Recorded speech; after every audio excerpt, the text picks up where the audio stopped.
Imagine disappearing without a trace in this day and age. Regrettably, this hypothetical is a reality for family members of those on board MH370. One of the greatest civil aviation mysteries is the disappearance of Malaysian Airlines flight MH370. Even years after the last contact, no one knows for sure what happened to the aircraft or the 239 passengers on board. Netflix's newest documentary series dives into the mystery of Flight 370 and the conspiracy theories surrounding it and talks to the people who are at the heart of this devastating tragedy. We'll be going over the third episode from the new series. Stay tuned to see what happened to Flight MH370. A shred of answers. 16 months have passed after the disappearance of the commercial jetliner, and without a sliver of debris to be discovered. But suddenly, there's a development. It's a glimmer of hope in a storm cloud. Off the coast of Africa sits the French island Réunion. A piece of what seems to be aircraft debris is washed ashore along the beach. One piece of evidence changes the entire trajectory of the investigation, as it appeared to be from a Boeing 777, with a strong indication of it being from the missing Malaysia Airlines flight. The families of the passengers are informed and their sentiments are shared. The uncovered debris seems to be a shred of closure in a sea of denial, as families have come to terms with the fact that their loved ones will never be returning home. The incident is described as a gloomy moment of forced acceptance. After an investigation conducted by an international team of experts, Malaysian authorities confirmed the piece was debris from MH370. The washing up of the debris also falsified Jeff Wise's theory of a Russian hijack and went on to confirm the theory formulated by the independent group. The Adventurer. We're introduced to Blain Gibson, a self-proclaimed adventurer, traveler, and eager to dip his toes into the mystery of MH370. After the flaperon had washed up on Réunion Island, Gibson wanted to be the one to find more debris from the missing aircraft. He talked to oceanographers and started his independent effort to help find pieces of the missing airplane. His hopes of finding more debris took Gibson to Vilanculos, a coastal town in Mozambique. After asking around with locals, he's taken to a sandbar. Shockingly, in a brief search of 20 minutes, the adventurer comes across a gray triangle with the words "No Step" written on it. Another potential piece of the airplane debris, which was later classified as highly likely from MH370. The episode goes into detail about Gibson's search for the lost debris and how he continues to uncover 20 different scraps, with 7 being highly likely from the missing aircraft. Termed a modern-day Indiana Jones, his ability to walk around beaches and pull up debris seemed simply uncanny. This news of the unexpected explorer was received with a grain of salt, especially by aviation journalist Jeff Wise.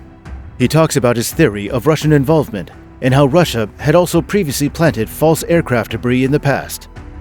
With one man being the only person to succeed at finding answers in the investigation involving thousands, how could Blain Gibson be trusted?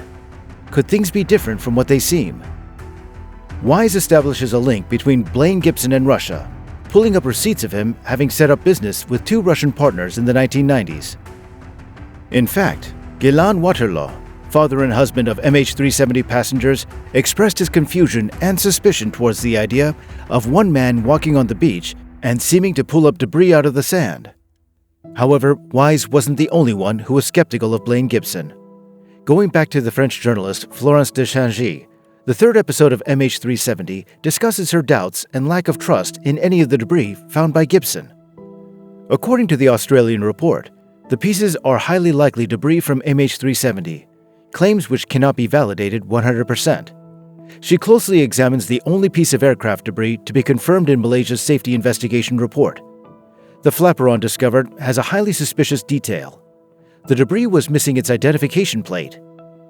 This plate is attached with an adhesive that can withstand high atmospheric pressure and is only to be removed once an aircraft is dismantled. This detail should have immediately raised red flags, according to Florence. It had been 1,000 days since the disappearance of MH370. Family members of the victims decided to join hands with Blain and make a trip to the island of Madagascar in hopes of finding more aircraft debris. The sentiment and emotions of the next of kin were described, with feelings of fear and anger, and then even remembrance. The son of one of the victims described how he felt an emotional connection to his lost mother the moment he held onto a piece of debris that had been recovered. The simulator data. An explosive piece of information changes the trajectory of the entire investigation. It's discovered that the captain of the airplane flew a similar route on his home simulator nearly a month before the disappearance of flight MH370. Captain Shah was once again a prime suspect. It turns out the United States FBI, who had acquired the data from the home simulator, had known this information initially, but publicly released it a whopping 2 years after the flight went missing. The validity of this claim and whether or not it was something to be entertained seemed like a shot in the dark, but there were many who were convinced Shah was responsible. Ghilan Waterloo is back in the picture and is skeptical of the involvement of the FBI. Why did it take so long for them to release this data in the first place? The third theory. The official narrative of what happened to the MH370 is all over the place and has not led to a conclusive answer in the 9 years since the disappearance. Florence de Changy believes that the evidence is not credible. With the expected route being over the airspace spanning 6 different countries, how come not a single one of them was able to capture radar images of the missing flight when it made its alleged U-turn? She even points out that MH370 flew over an airbase known as Butterworth under Australian command, and yet no sighting of the rogue aircraft. Florence also raised questions about the Inmarsat company, and who exactly are they? She brings up the fact that Inmarsat has a military branch and is employed by the militaries of many of the largest powers in the world, including the United States. With such a link, is it so possible to believe that the data Inmarsat provided was false and tampered with? Her theory starts with the belief that the MH370 never took a U-turn. Another aspect of her investigation into the missing flight includes a closer look into what was on board the aircraft. A massive suspicious piece of cargo may have been the reason the aircraft went missing after all. The flight was carrying 2.5 tons of lithium batteries coded as electronics, which were delivered under escort and loaded into the cargo without even being scanned. Could this possibly be surveillance equipment that the US didn't want China to receive, and the military made their effort to stop it from ever reaching Beijing? Another loose thread was the presence of the 2 US AWACS airplanes mentioned by Ghilan from his source in the US intelligence. With all this in mind, Florence lays out her scenario.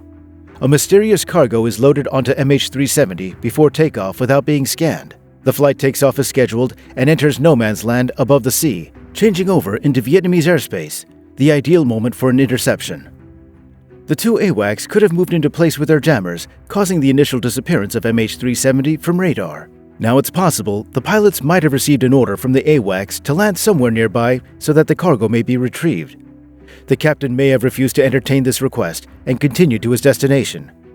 The tension may have continued to grow as the flight inched towards Chinese airspace. Despite this being a possibility with little evidence to prove, the AWACS may have created a mid-air collision or even a missile strike to shoot down the Boeing 777. Naturally, an explosive theory like this is a hard pill to swallow. Aviation journalists and Inmarsat representatives talk about how such a conspiracy theory and such ideas and hypotheticals can be distracting from coming to the truth of what actually was reported. The search ends. Almost 3 years after the flight went missing, the search was suspended by the Malaysian government. How can an exhausting and unfruitful search finally come to an end with no answers, no aircraft found, and no families returned? The disappointment and heartbreak of the surviving families are highlighted. There's confusion and shock over how a search as long as this one could have yielded absolutely no concrete answers. The failure of the search mission is described to have felt like a huge moment of grief for all those involved and all those who had been let down. 4 years and 4 months after the disappearance, a report was released. The report states that the aircraft was airworthy and that no evidence points towards the captain deliberately crashing the aircraft. Additionally, the interference of a third party could not be proved, nor could it be ruled out, post the investigation. In the end, no one knows what happened, and there's a good chance no one ever will. The only solace families will get is that the best efforts were made to find their loved ones. It's reasonable to assume that this was no accident, and that the disappearance of a passenger jetliner was a massive cover-up. The question remains, who did it, and where did it go?